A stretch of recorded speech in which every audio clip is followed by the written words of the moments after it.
जयपुर से खबर है, पीसीसी वॉर रूम में कांग्रेस की बैठक चल रही है और इस वक्त एक प्रेस कॉन्फ्रेंस है कांग्रेस की, वो आपको दिखाते हैं। Telling lies. That point of time, Rahul ji challenged Amit Shah. I am ready to have a debate on this issue on my press conference. Are you ready? बहुत तैयार नहीं है. I think entire nation is now worried about this issue. Congress Party and India Alliance is going to take up this issue in a bigger level. That's why the 14th rally is only a beginning. It will continue. बहुत लंबा लड़ाई है. We will fight it out. आपको लगता है sir इससे कुछ असर होगा सेंट्रल गवर्नमेंट पे या मोदी अमित शाह पे कुछ असर होगा? Certainly, it will become a movement. असर हो गया. We are going to have a big movement in India. All over India, we will demonstrate the people. Now people are also realizing that something is happening in these elections. Everybody know that. But simple question. Machine readable voter list. We are asking for machine readable voter list. What is the problem for giving machine readable voter list? Digital India है India में. They are telling digital India है. Why they are denying digital this machine readable electoral list? Why they are not reinstating CCTV footage?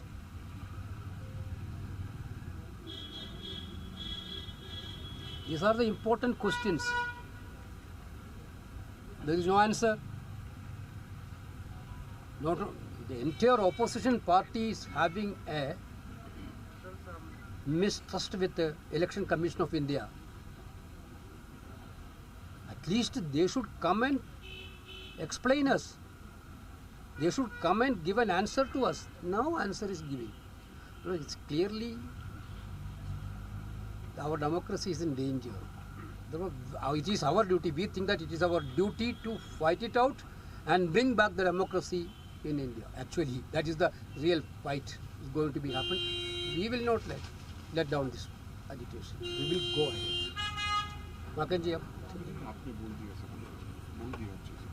Sir, सवाल ये है ये plan क्या है, मतलब बड़ा डेमोक्रेटिक इशू आप बता रहे हैं, तो ये इसमें जन आंदोलन जैसा होना चाहिए, लोगों तक ये बात पहुंचनी चाहिए. क्या कांग्रेस इस तरह उसी तरह से हम last 2 months we are doing a signature campaign all over India demanding these 5 issues. These 5 issues including electronic readable voter list also, machinized readable voter list. These 5 issues we are citing this 5 issue and we are started a signature campaign. So far 5 crore signature had been got. We are going to present this 5 crore signature to the President of India. This is only a beginning. Now we will go to district, block, booth level. We will try to educate the people of India. Certainly, there will be a program. आगे साहब, आप तो राजस्थान की नब्ज जानते हैं अच्छी तरह, आप यहाँ रहे हैं, नब्ज जानते हैं. इस रैली की सफलता में राजस्थान का कितना योगदान रहेगा? कि राजस्थान का बहुत बड़ा योगदान इसमें रहने वाला है, जिसकी वजह से हम लोग यहाँ पर आए हैं, जो कि पंजाब में उसी दिन चुनाव है. तो राजस्थान में हम स्पेशली आए हैं क्योंकि हमें राजस्थान से बहुत उम्मीद है और हमको लगता है कि राजस्थान से बहुत बड़ी तादाद में लोग वहाँ पे आएंगे और हमें खुशी है कि पूरी तैयारी है. वेणुगोपाल जी ने जैसे बताया, जो महत्वपूर्ण सवाल राहुल जी पूछ रहे हैं उसका कोई जवाब भारतीय जनता पार्टी, अमित शाह, नरेंद्र मोदी कोई नहीं दे रहा. सबसे बड़ी बात यह है कि मशीन रीडेबल वोटर्स लिस्ट देने में उनको क्या हर्जा है. 45 दिन उन्होंने कर दिया. पहले 1 साल सीसीटीवी फुटेज तक संभाल करके रखते थे. रूल बदल दिया. पंजाब हरियाणा हाई कोर्ट ने 10 दिसंबर को हरियाणा के मुतालिक ये कहा कि आप सीसी फुटेज जो है पिटिशनर को दे दीजिए, और उसके बाद में 20 दिसंबर को 10 दिन के अंदर रूल 93(2) चेंज कर दिया गया और उसको मना कर दिया गया कि आगे से नहीं दिया जा सकता. उसके एकदम फ़ौरन बाद में इलेक्शन कमीशन ने 1 साल तक के सीसीटीवी फुटेज को संभालने की जगह उसको 45 दिन कर दिया. तो ये किस चीज़ से किसलिए डरे हुए हैं? अगर उसमें कोई चीज़ छिपाने की नहीं थी, डर इनको नहीं था, तो उसको दिखाने में क्या हर्ज है? वोटर्स लिस्ट सबको मशीन रीडेबल देने में क्या हर्ज है? फिर उसके बाद में मुझे ये बताएं कि कानून आ गया कि इलेक्शन कमिश्नर को इम्यूनिटी मिल जाएगी, उसके खिलाफ में कोई क्रिमिनल सिविल कोई एक्शन नहीं लिया जा सकता। क्यों? इसका मतलब ये है कि वो इलेक्शन कमिश्नर जो मर्जी चाहे पारदर्शिता खत्म कर दे, पार्शियलिटी करते रहे और उसके खिलाफ कुछ भी नहीं हो सकता। आज तक के इतिहास में कभी भी ऐसा नहीं हुआ। इलेक्शन कमिश्नर को तो न्यूट्रल होना चाहिए। और इलेक्शन कमीशन के लिए मार्च 2023 में सुप्रीम कोर्ट ने कहा कि prime minister, leader of opposition और चीफ जस्टिस ऑफ इंडिया 3 लोगों की कमेटी होनी चाहिए। दिसंबर के अंदर सरकार ने उसको बदल दिया, बदल करके चीफ जस्टिस को हटा दिया और उसके अब रूल ये बनाया है कि प्राइम मिनिस्टर, एक कैबिनेट मिनिस्टर और लीडर ऑफ ऑपोजिशन यानी 2:1 के रेशियो के अंदर वो कमेटी बनेगी और जो सत्ताधारी दल चाहेगा उसको वो इलेक्शन कमिश्नर बनेगा।